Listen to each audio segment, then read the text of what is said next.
안녕하세요. 저는 금일 진행을 맡게 된 건강의학교육센터의 장지혜입니다. 우선 강의 시작 전에 간단한 공지사항 먼저 안내드리겠습니다. 유튜브 라이브는 크롬 브라우저에 최적화되어 있어 크롬 사용 권장드리며 개인의 네트워크 환경에 따라 음성과 영상 속도의 차이, 영상 끊김이 발생할 수 있습니다. 강의 종료 후 질의응답 시간이 있으며 유튜브 로그인을 하셔야 실시간 채팅으로 질문이 가능하오니 로그인 후 강의 참여 부탁드립니다. 그럼 전문의 대상 여성암, 남성암 의학교실 강의 시작하도록 하겠습니다. 바쁘신 중에도 온라인 의학교실에 참여해주신 선생님들께 감사드리며 금일 강의해주실 남상은 교수님을 간략히 소개드리고 시작하겠습니다. 교수님께서는 한국과학기술대학원을 졸업하시고 건국대학교 의학전문대학원에서 의학 석사를 취득하셨습니다. 건국대학교 병원 인턴 전공의 유방갑상선 센터 전임의 임상 조교수를 거쳐 현재 건국대학교 병원 유방갑상선센터 조교수로 재직 중에 계십니다. 그럼 남상은 교수님을 모시겠습니다. 네, 안녕하십니까. 네, 제가 오늘 발표할 내용은 젊은 호르몬 양성 헐트 음성 유방암 환자를 위한 보조 치료에 대한 최신 지견을 맡아서 발표하도록 하겠습니다. 오늘 내용은 주로 이제 기본적인 유방암에 대한 배경과 한국인 유방암의 특징, 그리고 보조 치료, 그리고 연장 치료법에 대해서 살펴보고 마지막으로 GnRH 아고니스트, 호르몬 양성 젊은 유방암 환자에서의 치료에 대해서 살펴보도록 하겠습니다. 다 아시다시피 이제 유방은 유선 조직과 지방 조직이 이제 혼합되어 있습니다. 이 비율은 이제 나이, 호르몬 상태, 체중 등에 따라서 다르고 유방 뒤에는 대흉근, 그리고 외복사근, 복직근, 근막 등이 이제 위치해 있어서 이 수술 시 절제 범위와 재건 수술 계획의 이제 중요한 기준이 되겠습니다. 유방의 림프계는 매우 중요한데요. 림프관과 그리고 림프절로 구성되어 있고 유방암의 전이 경로와 병기 결정에서 매우 중요한 역할을 합니다. 75세에서 85%가 이제 애가부 겨드랑이로 이제 흘러가는 것으로 알려져 있고 대흉근에서 이 마이너머슬이라고 하는 이 근육을 중심으로 해서 바깥쪽, 뒤쪽, 그리고 안쪽 해서 레벨 1, 2, 3로 나눠서 우리가 중요한 임파선 절제술의 범위를 결정할 수 있게 됩니다. 유방은 크게 이제 실질 조직과 그리고 간질 조직으로 나눌 수가 있고요. 실질 조직은 젖을 분비하는 소엽과 이를 유두로 운반하는 유관들로 구성되어 있고 이 외에 간질 조직이랑 그 사이를 지지해주는 결합 조직, 지방, 혈관, 이런 신경, 림프관 등이 이에 속하게 됩니다. 현미경 수준에서 이제 유관을 살펴보면 유관 안쪽에는 이렇게 상피세포들이 있고 그 아래에 이제 기저막이 위치합니다. 그래서 이 암세포가 기저막을 뚫지 않고 이 안에만 국한되어 있는 경우가 상피내암, 연기암이라고 저희가 표현을 하고요. 기저막을 넘어서게 되면 바로 침윤성 유방암이라고 해서 상피내암과 침윤성 유방암을 나누는 기준이 되겠습니다. 이 두 형태의 차이는 임상적으로 매우 중요합니다. 그래서 상피내암은 전이가 거의 없는 것으로 알려져 있지만 수술로 이제 완치가 가능하고 침윤암은 림프절 전이 또는 다른 장기로 이제 전이될 수 있는 가능성이 있게 됩니다. 특히 이제 이 유방암은 주로 애과 림프절을 통해서 이제 전이가 되고 또 혈류를 따라서 간, 뼈, 폐 이런 뇌 등으로 퍼질 수 있기 때문에 타장기 전이가 진행하기 전에 유방암 조기 발견이 매우 중요하다고 볼 수가 있겠습니다. 유방암의 영향은 다 아시다시피 이제 종양의 크기와 그리고 림프절 전이 개수 그리고 원격 전이에 따라서 이제 결정이 되고 오늘 다룰 내용은 주로 이제 보조 내분비 치료 주로 이제 조기 병기 스테이지 1에서 3 환자들을 대상으로 이제 설명을 드릴 거고 수술 후 재발 위험을 낮추기 위한 목적으로 시행되는 치료에 대해서 중심적으로 설명을 드릴 예정입니다. 다음은 이제 한국인 유방암의 이제 역학에 대해서 조금 살펴보도록 하겠습니다. WHO 통계에 따르면 유방암이 단일 암 중 가장 높은 23.8%로 여성에서 가장 흔한 암으로 알려져 있습니다. 암으로 인한 사망 분포도 유방암이 가장 높은 비중을 차지하고 있고 그 뒤에 이제 폐암, 대장암이 뒤를 따르고 있습니다. 한국인 유방암 특징을 보면은 성별 주요 암종 발생 분포 2021년 기준으로 봤을 때 남성은 1위가 이제 폐암, 위암, 대장암 순서이고 여성 중에서 가장 흔한 암은 유방암으로 21.5%를 차지하고 갑상선암, 대장암이 그 뒤를 차지하고 있습니다. 사망 통계에서 살펴보면 여성 아까 앞에서 본 여성암 발생 1위가 유방암이라고 하더라도 아직까지 사망 1위는 모두 폐암으로 이제 알려져 있고 여성에서는 1위가 폐암, 2위가 대장암, 췌장암 순이고 그 뒤로 간과 유방암의 사망률이 분포되어 있습니다. 유방암은 이제 특징적으로 1999년 기준으로 해서 꾸준한 상승세를 보이고 있고 지속적으로 이제 증가하는 패턴을 보이고 있습니다. 뭐 생활 양식의 변화라든지 출산, 뭐 연령, 뭐 이런 비만 등의 영향이 있을 것으로 이제 추정하고 있습니다. 모든 암들이 이제 생존율이 점점 증가하고 있는 추세이고 마찬가지로 유방암의 경우에 5년 생존율이 약 93.8% 정도로 매우 높은 생존율을 보여주는 것을 특징으로 하고 있습니다. 한국 암관리 이제 성과로 환자의 장기 생존율이 높아지고 있는 실정이고 특히 이제 5년 이상 생존율 이 비중을 봤을 때 전체 이제 60% 이상을 차지할 정도로 이제 높고 갑상선암과 유방암이 장기 생존자의 가장 큰 비중을 차지하고 있는 그런 분포를 보이고 있는 게 특징입니다. 유방암은 이제 앞에서 말씀드렸지만 지속적으로 증가하고 있는 특징을 보이고 있고 이 칼시노마 인사이트라고 하는 상피 내암의 경우에도 조금씩 증가하고 이는 진단 비율이 이제 늘고 있는 그런 실정을 보이고 있습니다. 아마 조기 검진이 이제 활성화되고 인식도 이제 향상되면서 인구 고령화 등의 이런 복합적으로 작용한 결과로 분석을 하고 있고 유방암의 연령별 분포를 보시면 특징적으로 이제 한국인 경우에는 40에서 49세 연령대가 가장 많이 발생하는 것을 특징으로 합니다. 비교적 젊은 연령대에서 유방암이 집중적으로 발생하는 것이 특징으로 보시면 되겠습니다. 그래서 서양과 비교해 봤을 때 서양에서는 나이가 점점 많을수록 발생률이 이제 꾸준히 증가하고 따라서 70대에서 가장 많이 발생하는 반면에 한국인 여성은 더 젊은 나이인 40에서 50대에 유방암이 가장 많이 발생을 하고 이는 동양인 특유의 이제 호르몬이라든지 뭐 생식 패턴, 뭐 출산, 이런 수유 연령의 변화 등이 작용했을 것으로 분석을 하고 있습니다.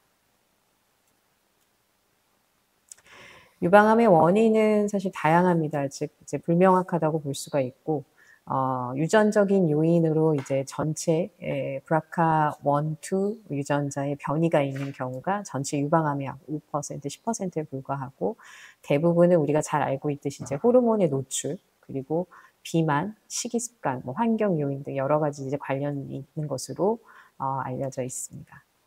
그래서 기본적으로는 여성 호르몬에 노출되는 시간이 짧을수록 유방암 발생 위험은 감소하기 때문에 당연히 노출이 길어지는 요인으로 이제 이른 초경, 늦은 폐경 또는 폐경 후 여성의 비만이라든지 또는 호르몬 대체요법 시행 시 이러한 경우들이 이제 위험 요인으로 알려져 있고 그 외에 보호 요인으로는 다음과 같은 것들이 있습니다. 기타 요인으로는 이제 식이 요인들이 있고요. 서양화되면서 이제 고지방식, 과체중과 비만, 음주 등이 이제 원인이 될 수 있고, 환경적인 요인으로는 방사선 노출이라든지 또는 환경 호르몬 또는 이전에 유방암이 걸렸거나 가족력이 있는 경우 등이 일단 기타 요인에 속하게 됩니다.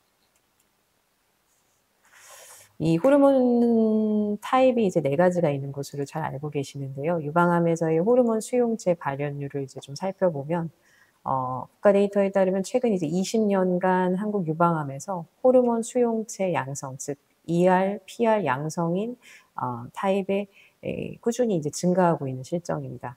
현재는 이제 전체 유방암의 약 70% 이상을 이제 차지하고 있고요.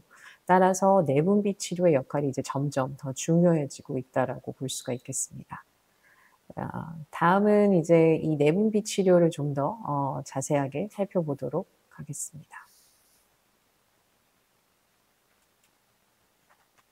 우리가 이제 내분비 치료는 크게 폐경 전과 후로 이제 나눠서 살펴볼 수가 있겠습니다.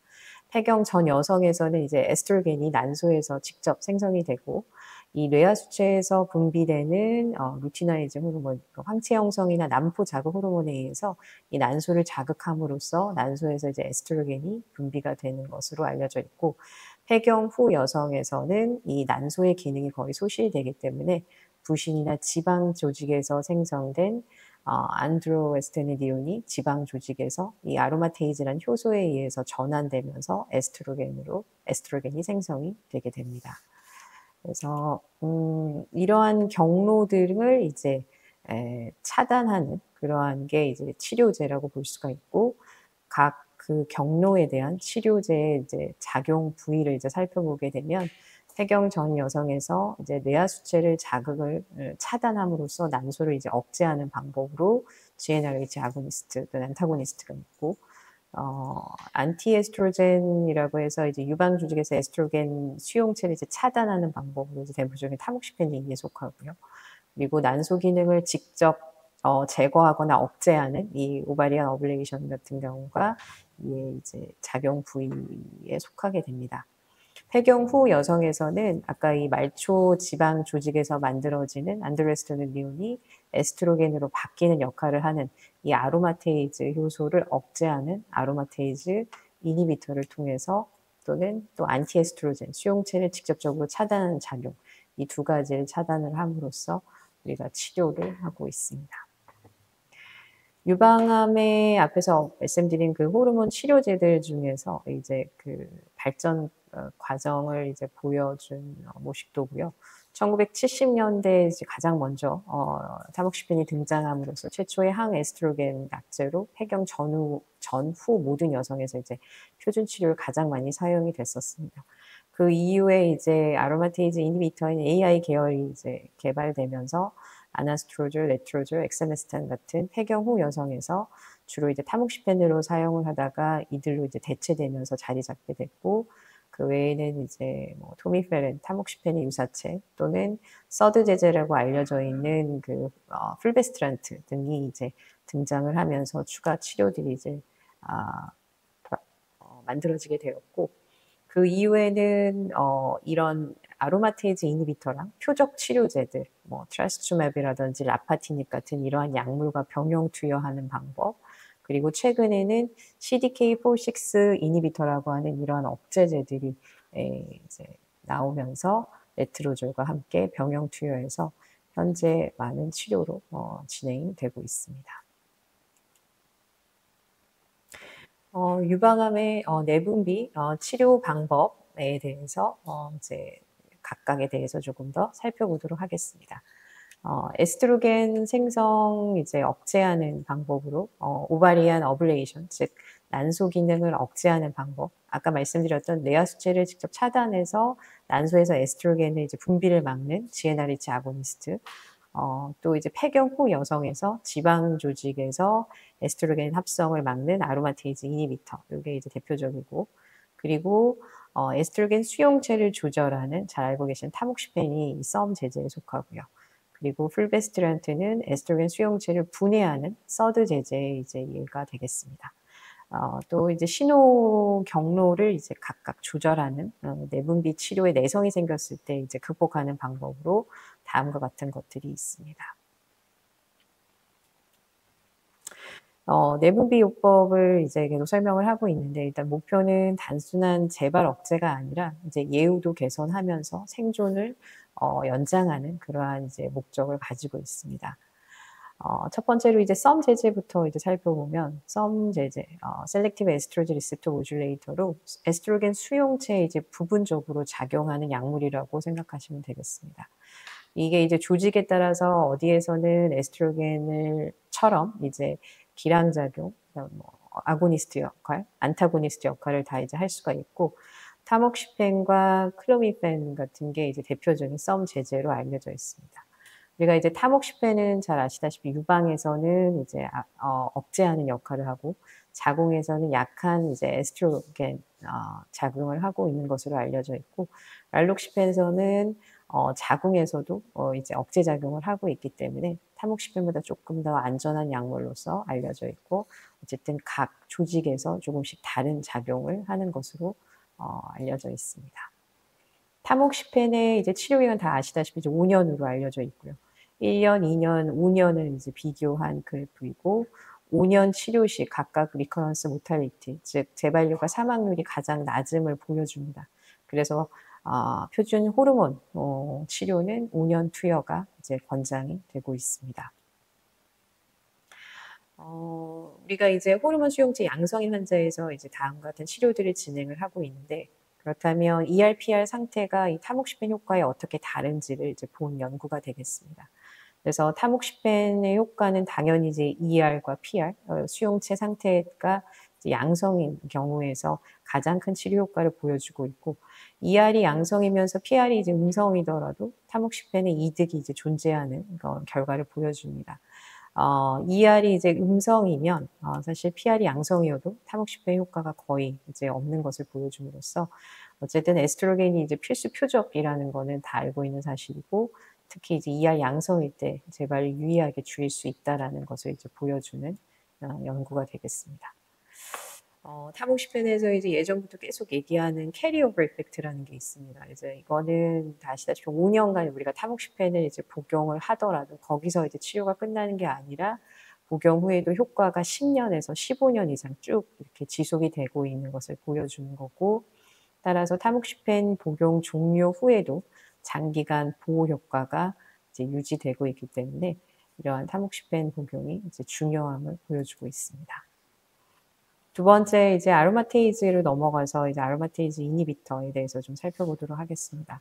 아로마테이즈는 아까 말씀드린 대로 이제 안드로겐을 에스트로겐으로 전환시키는 중요한 요소입니다.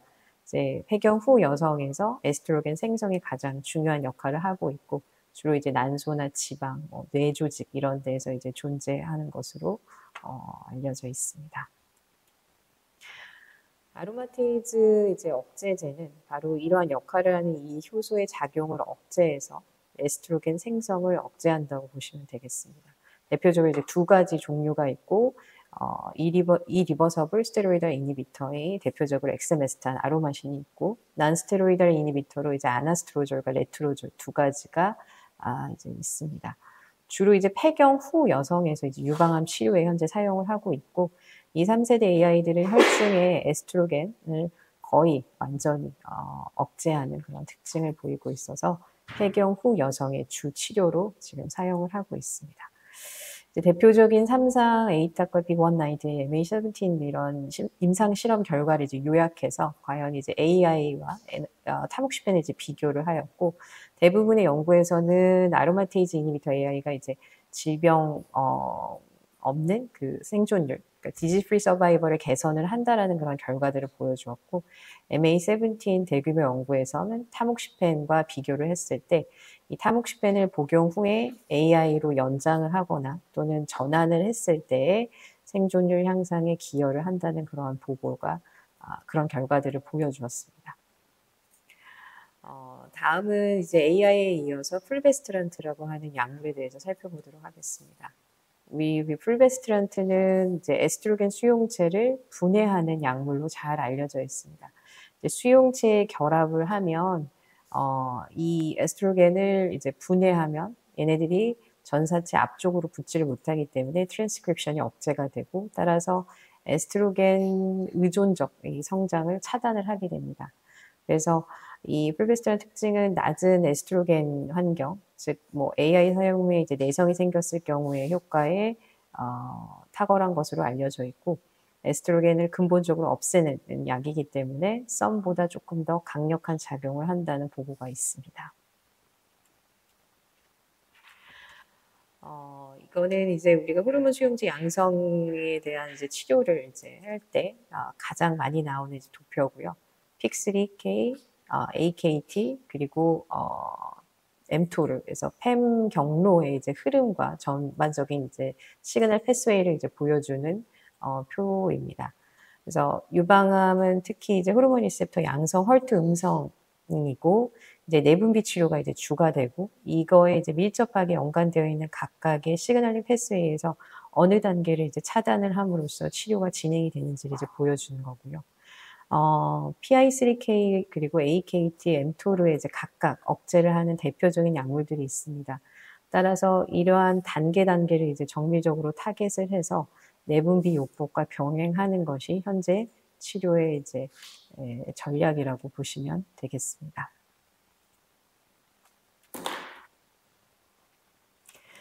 CDK4/6 억제제, 이니비터는 이제 최근 이제 뭐 메타스타틱 전이성 유방암뿐만 아니라 최근에는 그 수술 후 치료에서도 이제 어주반트 치료에서도 이제 많이 사용을 하고 있는 실정입니다.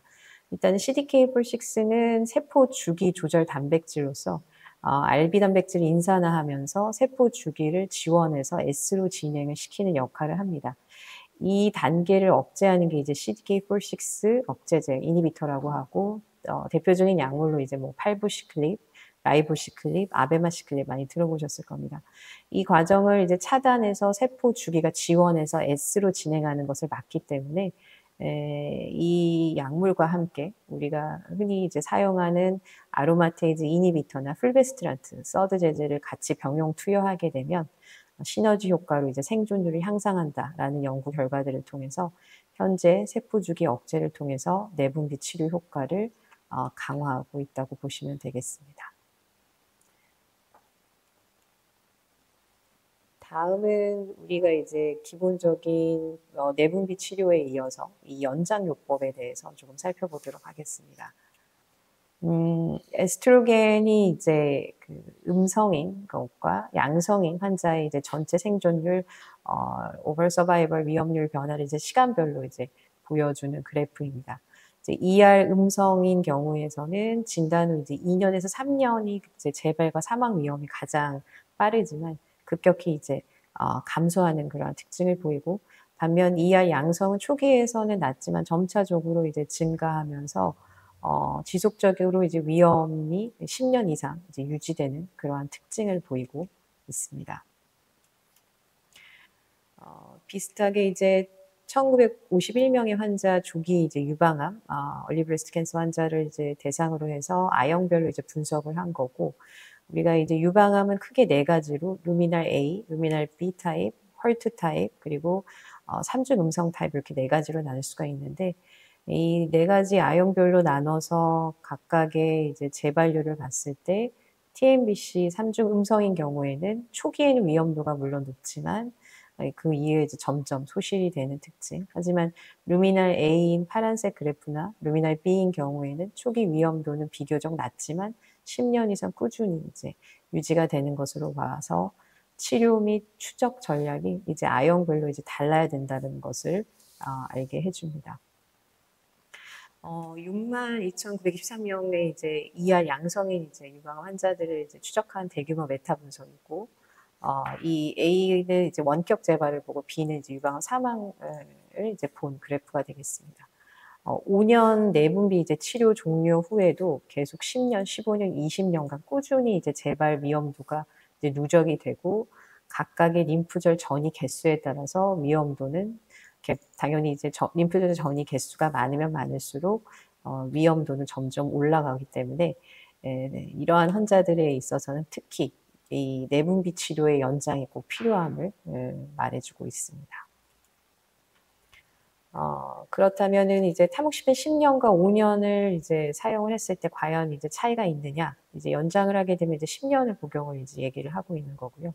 대표적인 이제 아틀라스 연구에서 보면 5년을 복용한 것과 이제 10년을 복용했을 경우에 당연히 10년 복용군이 재발률에서 약 3.7% 그리고 브레스트 캔서 모탈리티에서도 사망률도 약 2.8% 감소하는 그러한 효과를 보여서 이득을 이제 보여주고 있습니다.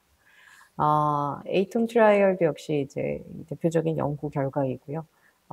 이 결과에서도 마찬가지로 실성과 점선에 이제 계속 복용한 군, 중간에 중단한 군이고 장기적으로 이제 계속 복용한 군에서 15년 장기 추적 시 28%, 32%로 재발 리커런스 레이트가 이제 떨어지는 것으로 보고가 되었습니다. 그렇다면 이제 그 AI 제제, 엑사메스텐, 레트로졸, 아나스트로졸의 이제 5년 이상 연장 복용은 과연 이게 도움이 되는가에 대한 이제 여러 연구 결들이 있었고, 결론적으로 말씀드리면 디지 프리 서바이벌에서는 이득이 있는 연구 결과도 있었고 그렇지 않은 연구들이 있어서 이제 연구의 결과에 따라서 조금 다르고, 오버럴 서바이벌에서는 모든 연구에서는 연장 치료에서 이득을 보이지는 않아서 이 각 개별 위험도에 따라서 연장 치료 선택이 필요하다라고 볼 수 있겠습니다. 이 AI 제제를 어쨌든 이 연장 복용하게 되면 당연히 부작용이 따라올 수가 있겠고, 대표적으로 이제 아스트랄자 관절통 환자들이 많이 이제 호소를 합니다. 그 외에도 뭐 핫플러시라든지 베자이널 드라이니스 같은 것들, 그 중에 이제 가장 중심적으로 봐야 되는 게 골절의 위험도가 AI를 장기 복용할 경우에는 약 9에서 14% 정도 플라시보군에 비해서 높게 보고가 되고 있기 때문에 장기 복용을 할 경우에는 골다공증과 골절 위험 증가가 있기 때문에 항상 BMD, 즉 골다공증 모니터링을 하는 것이 꼭 중요하겠습니다. 이렇게 장기적으로 어쨌든 복용을 하면 재발률을 낮추기는 하지만 환자의 이제 치료 수능도를 꼭 고려를 해야 합니다. 5년 복용하게 되면 생각보다 많은 한 50%까지도 중단을 하는 케이스가 있고, 아나스트로졸도 마찬가지로 한 반수에서 수능도 저하가 보고가 되고 있습니다. 그래서 부작용과 수능도 저하가 어쨌든 실제로 이제 우리가 임상 성과를 이제 좌우하기 때문에 환자의 위험도와 수능도를 잘 고려해서 환자 개개인의 이제 맞춤형 치료가 필요하다라고 볼 수 있겠습니다. 다음은 이제 유방암의 후기 재발 예측에 대해서 좀 살펴보도록 하겠습니다. 유방암의 이제 후기 재발, 즉 이제 지연 재발이라고 표현하는데, 우리가 이제 45세 이하의 ER 양성, 헐투 음성인 유방암 환자 이제 2,772명을 대상으로 해서 다기간 후양적 연구를 시행을 하였고, 나이별로 각각 나눠서 이제 분석을 한 결과, 나이가 이제 당연히 젊을수록 10년 이후에 이제 원격 재발률을 이제 봤을 때 가장 높은 것으로 보고가 됐습니다.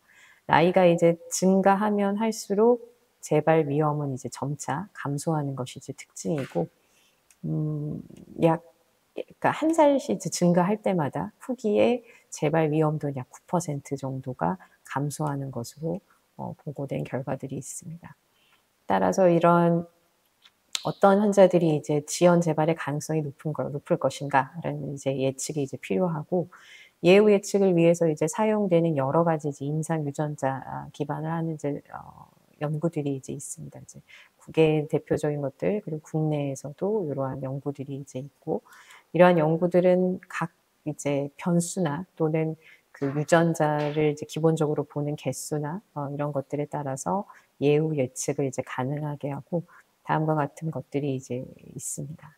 그 중에서 이제 임상에서 가장 많이 사용하는 게 이제 CTS5라고 하는 검사고, 이는 이제 여러 가지 그 변수들 중에서 특히 이제 노드, 임파선 노드의 개수라든지 중량의 크기, 그리고 그레이드, 환자의 나이를 포함해서 이제 계산을 이제 하고, 여기에서 나온 값을 이제 바탕으로 해서 우리가 이제 기준점 3.1점 이하로 떨어지면 이게 이제 연장 치료가 불필요한 군이고, 디스턴트 리커런스가 이제 5% 이하로 비교적 이제 안전한 군으로 이제 포함이 되게 됩니다.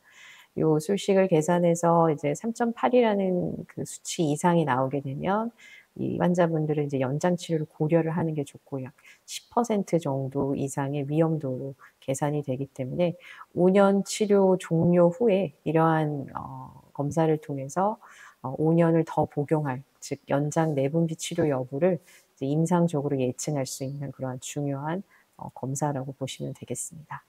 그래서 이 CTS5 검사를 이제 과연 이게 유용한 것인가 해서 두 대규모 연구를 통해서 이제 검증을 하였고, 고위험과 이제 저위험군을 나눠서 봤더니 고위험군에서는 CTS5 하이 그룹에서 이제 5년에서 10년에 그 재발률 약 13% 이상, 저위험군에서는 4% 이하로 두 군의 차이를 볼 수가 있었고, 어쨌든 임파선 전이 개수와 그레이드가 이제 중요하다라고 볼 수 있겠습니다.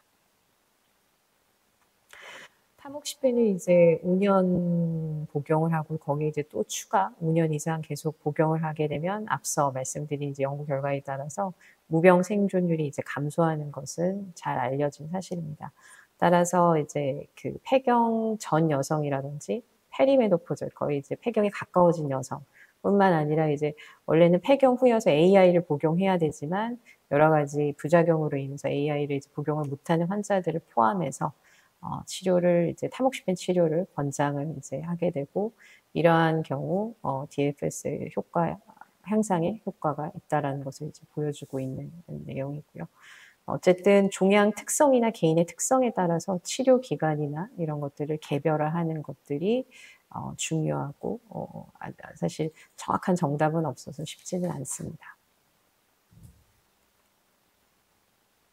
다음은 이제 젊은 호르몬 수용체 양성 그리고 헐트 음성인 유방암 환자에서 앞에 말씀드린 뇌하 수치를 이제 억제해서 우리가 여성 호르몬을 차단하는 GnRH 아고니스트 작용제가 어떤 역할을 하는지에 대해서 알아보도록 하겠습니다.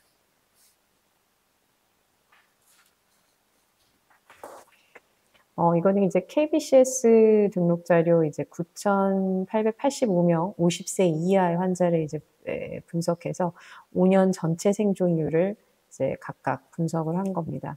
그래서 이제 나이 기준은 이제 35세로 이제 나눠서 35세 이하의 젊은 환자 그리고 35세 초과하는 환자를 이제 봤더니 이 이하의 환자에서 오버올 서바이벌 생존율이 이제 81.5%이고 35세 이상인 경우에는 89.3%로 통계학적으로 유의한 차이를 보여줌으로써 타목시펜의 저항성으로 인해서 이제 젊은 호르몬 리셉터 양성인 유방암 환자에서는 어쨌든 생존율의 차이를 보여줌으로써 예후가 좀 불량하다라고 설명을 할 수가 있겠습니다. 역시 이것도 이제 나이별로 20에서 29세 그리고 30세, 40세로 이제 나눠서 약 3만 명의 환자들을 대상으로 이제 후속 연구를 해서 이제 분석을 한 결과이고 전체 생존율을 각각 봤을 때 20에서 29세가 가장 나쁘고 30에서 40세 점점 나이가 이제 더 올라감에 따라서 생존율은 점차 향상되는 그런 그래프 결과를 보여줍니다. 그래서 젊은 나이는 영에이즈는 여전히 이제 독립적인 예후 인자로 이제 확인이 되는 이런 연구 결과들이 있었습니다. 마찬가지로 이 연령별 예후를 분자 A형별로 그 서브타입에 따라서 루미나 A 타입, 루미나 B 타입, 그리고 헐투, TNBC로 이제 나눠서 이제 비교를 한 연구 결과에서도 루미나 A랑 B 타입에서는 젊은 연령일수록 생존율이 이제 유의하게 차이가 있는 것을 보여주는 반면 헐투나 TNBC 타입에서는 연령에 따른 차이가 사실 크지 않는 그러한 특징을 보여주게 됩니다. 35세 미만과 이제 역시 35세 이상 환자군의 이제 타목시펜 반응을 이제 비교를 하였고, 35세 이상에서는 타목시펜 치료군과 그렇지 않은 군을 이제 비교를 했을 때 분명히 이제 그래프가 벌어지는 이제 생존 이득이 존재하지만 35세 미만에서는 어쨌든 내성이 경향이 이제 존재하기 때문에 타목시펜 이득이 거의 없는 그러한 결과를 보여주었고, 따라서 난소 억제인, 오바리안 펑션 서프레션, OFS의 병합 치료가 이제 필요하다라는 것을 시사를 하고 있습니다. 우리가 이제 항암 요법을 이제 시행을 하면 무월경을 이제 경험을 하게 되고 젊은 여성 환자인 경우에 그런데 이 무월경이 다시 회복을 하게 됩니다. 이 회복률은 35세 이하의 이제 젊은 환자일수록 이제 그 월경 회복 속도가 이제 좀 빠르다라는 그런 보고가 있고, 따라서 무월경 지속률이 나이가 어릴수록 이제 낮게 됩니다. 그래서 젊은 여성인 경우에는 항암 후에도 난소 기능이 나이가 많은 여성에 비해서 이제 쉽게 회복될 수 있는 가능성이 있기 때문에 OFS, 즉 오바리안 펑션 서프레이션 병합 치료가 재발 억제에 어쨌든 필수적이다라고 보시면 되겠습니다. 오바리안 펑션을 이제 서프레이션하는 난소를 억제하는 이 치료에 대해서 얘기를 하면 가장 대표적인 이제 연구가 이제 소프텍스 트라이얼 그리고 우리나라 국내에 이제 아주 유명한 이제 아스트라 연구가 있겠습니다. 기본적으로 이제 뒤에서 다시 설명하겠지만 이 소프트 연구는 항암 치료 시행 여부에 이제 관계없이 폐경 전 여성을 이제 타모xifen 5년만 그리고 단독으로 그리고 여기에다 이제 오바리언 펑션 서퍼레이션을 추가해서 병합한 경우 그리고 AI와 오바리언 펑션 서퍼레이션을 병합해서 이제 비교를 한 연구가 되겠고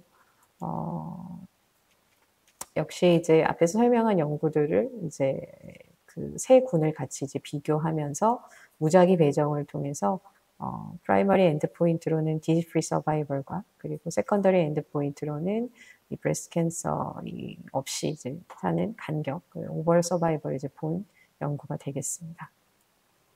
이 타목시펜과 OFS를 이제 병합한 이 두 군을 이제 전체 환자군에서 비교해 봤을 때에는 OFS를 이제 추가한 경우에 있어서의 이득이 이제 사실 통계학적 유의한 차이를 보이지는 않았지만, 그 추가 분석, 서브그룹 아날리시스 통해서 고위험, 특히 젊은 연령이라든지 항암 치료를 이제 시행한 군에서는 유의한 생존 향상을 이제 보이는 그런 결과를 보였고, 따라서 항암 후에도 폐경 전 상태가 이제 다시 유지되는 젊은 여성에서는 유의하게 개선되는 그러한 결과들을 보여주었습니다.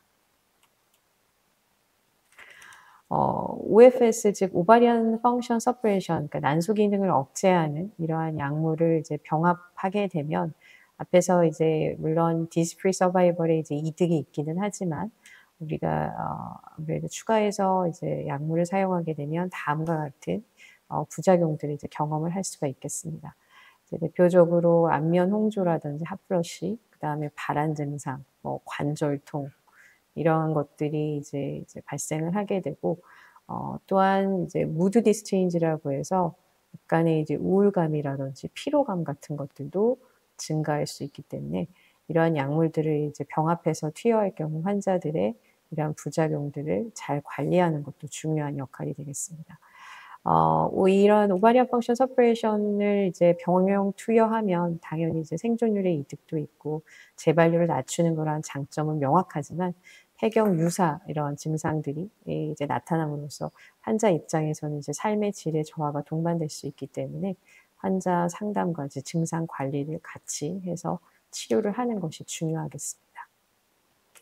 소프트 트라이얼 앞에서 말씀드린 그 연구와 이제 텍스트 트라이얼 두 가지를 이제 병합해서 통합 분석을 통해서 이 오바리언 펑션 서퍼레이션 즉 난소 억제를 병합 투여에서 효과와 또 여기에 이제 AI를 같이 병합해서 치료한 장기 효과에 대한 이제 평가를 이제 분석을 한 결과 엑세메스탄이라고 하는 AI의 오바리언 펑션 서퍼레이션을 병합한 군과 타목시펜의 OFS를 이제 병합한 두 군을 이제 비교했을 때 디지즈 프리 서바이벌 면에서는 약 5.5%의 향상을 보였고 단 오버럴 서바이벌 전체 생존율에 있어서는 유의한 차이는 없었지만 장기 추적 시 좀 개선되는 경향을 보이고 있어서 항암 치료를 어쨌든 받은 젊은 폐경 전 여성에서는 이득이 가장 뚜렷한 것으로 보고가 되고 있습니다.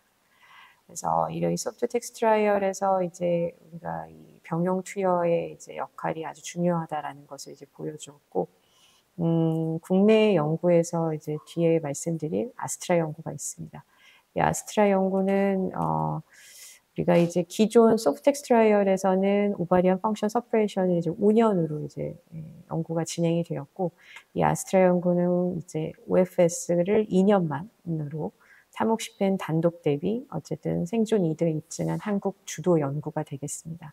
비슷하게 이제 45세 이하의 월경이 회복된 폐경 전 호르몬 리셉터 양성인 이제 젊은 환자를 대상으로 해서 시행한 연구고, 타목시펜 5년과 그리고 타목시펜과 고셀린 이 두 개를 같이 병용 투여한 군을 비교해서 DFS 즉 오버럴 서바이벌을 본 연구가 되겠습니다.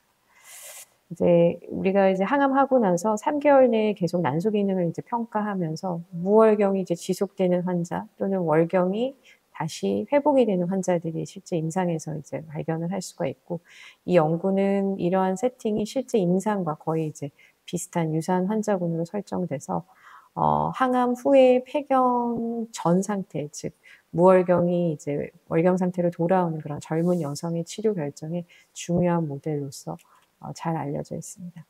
그래서 이번에 그 에스코 2025년에 그 삼성병원 유재민 교수님께서 10년 데이터 팔로업을 이제 발표하신 이 연구 결과를 이제 가지고 왔고, 기존 서양 연구인 대표적인 소프트 트라이얼과 비교해 봤을 때 역시 마찬가지로 이 아스트라 연구에서 항암 치료를 받은 폐경 전 호르몬이 있을 때 양성 여성에서 타목시펜 단독보다는 이 오바리언 펑션 서퍼레이션을 같이 병용 투여한 게 유의하게 5년 또 8년 팔로업 데이터에서 무병 생존율이 이제 증가하는 그러한 결과를 보여주었습니다.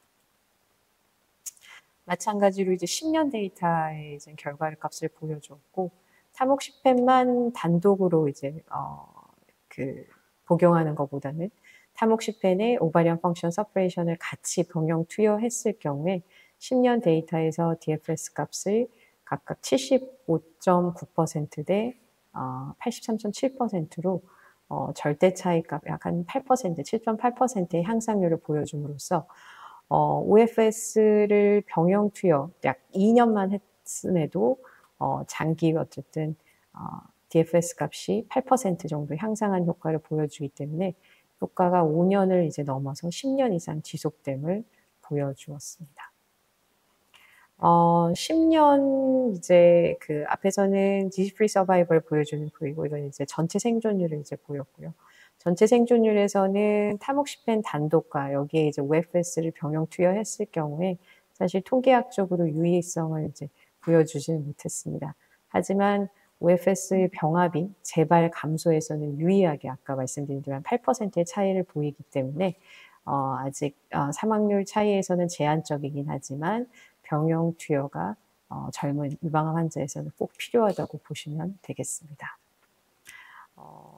마지막 슬라이드고 앞에서 이제 내용을 이제 좀 종합적으로 보면 가장 중요한 거는 보조 내분비 치료에서 이제 에스트로겐과 프로게스테론의 상태가 이제 중요합니다. 특히 PR이 이제 치료 반응에서의 예측에 이제 중요한 역할을 한다라고 볼 수가 있겠고, 폐경 상태에 따라서 우리가 이제 치료가 각각 좀 달라지는데, 폐경 전 여성에서는 주로 이제 타목시펜, 그리고 월경, 무월경이 이제 지속되는지 아니면 다시 폐경 전으로 이제 돌아오는지에 따라서 우리가 가장 중요하게 여기는 난소 억제, 오바리언 펑션 서퍼레이션이 루테아이즈 호르몬을 아고니스트를 같이 병용 투여하는 게 재발률을 낮추는 것으로 보고가 되어 있어서 2년 또는 최소 2년에서 또는 5년 이렇게 같이 병용 투여하는 것을 권장을 하고 있습니다.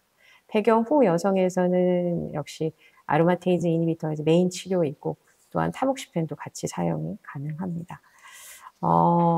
우리가 이제 그 타목시펜이라든지 이 아고니스트, 오바리언 펑션 서퍼레이션 제제 또는 아로마테이즈 이니비터 등이 각각의 이제 부작용이라든지 수능도가 이제 각각 다르기 때문에 이 폐경 상태와 또 위험 인자에 따라서 부작용, 환자의 부작용과 수능도를 고려해서 이 맞춤형 내분비 치료를 이제 시행을 하고 이 전략을 잘 짜서 환자를 치료를 하는 것이 중요하다라고 보시면 되겠습니다.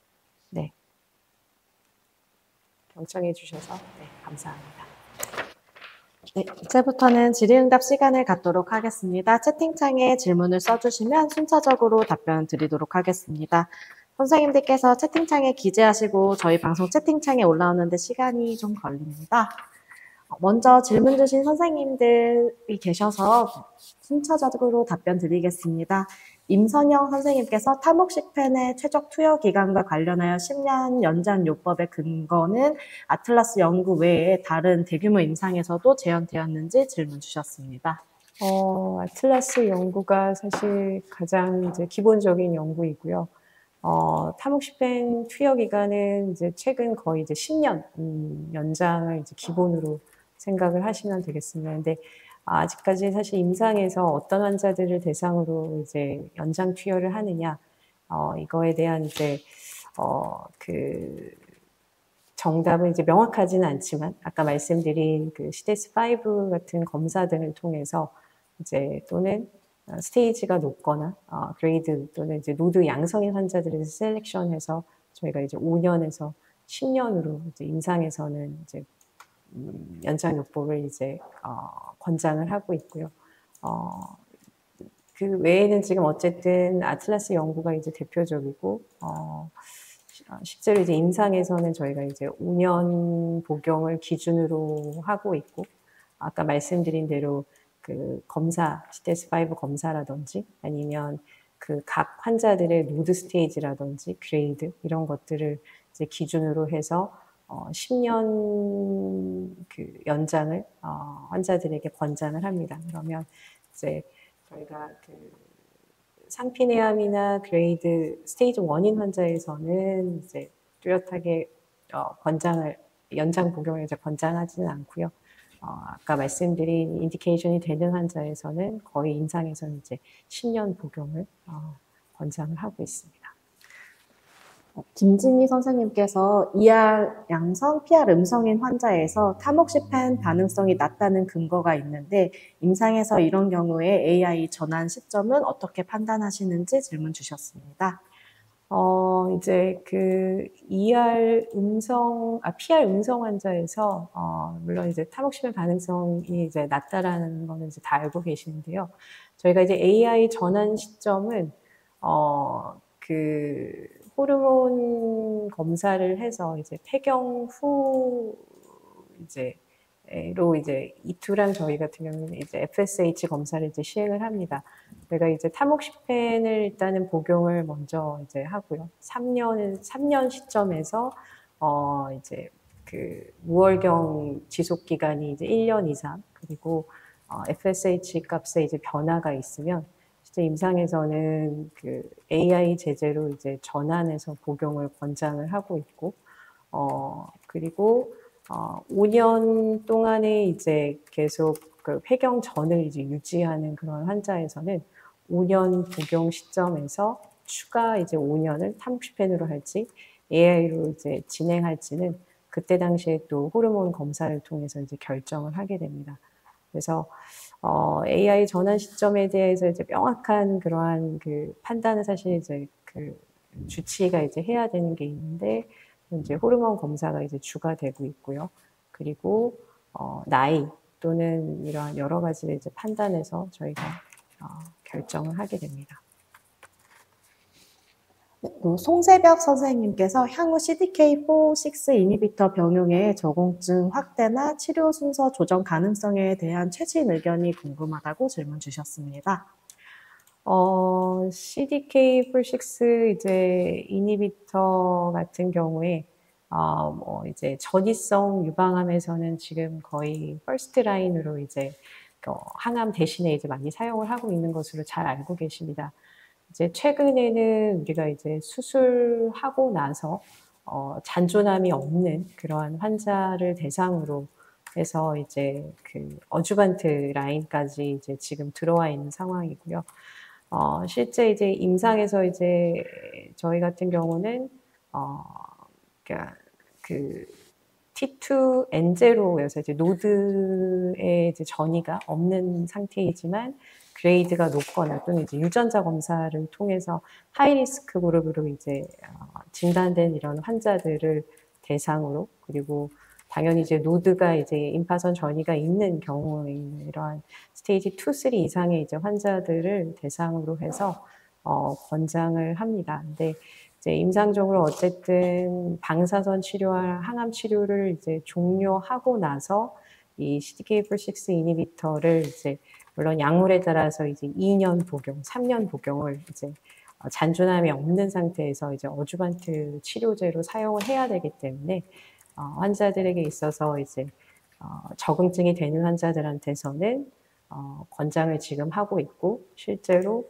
임상에서는 이제 어주반트 치료로 많이들 사용을 하고 있습니다. 그래서 지금은 어쨌든 스테이지 2, 3 이상의 임파선 전이가 있고 나중에 이제 재발 위험이 이제 높은 환자들을 셀렉션해서 이제 2년에서 3년 약물에 따라서 지금 이제 복용 기간이 좀 달라지는 건 다 알고 계시겠지만 그렇게 해서 이제 적응을 이제 권장을 하고 있고요.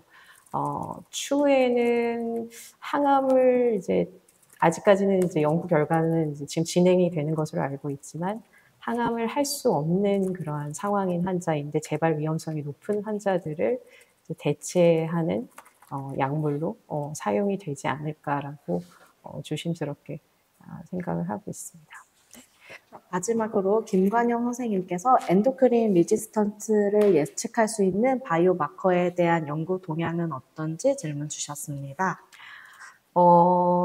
사실 이제 이 엔도크라인 치료에 대해서 이제 가장 이제 저희가 문제가 되는 게 장기 치료를 하게 되면 그거에 대한 이제 저항성, 레지스턴스를 가지게 되고 그거에 대한 이제 바이오마커에 대한 이제 연구는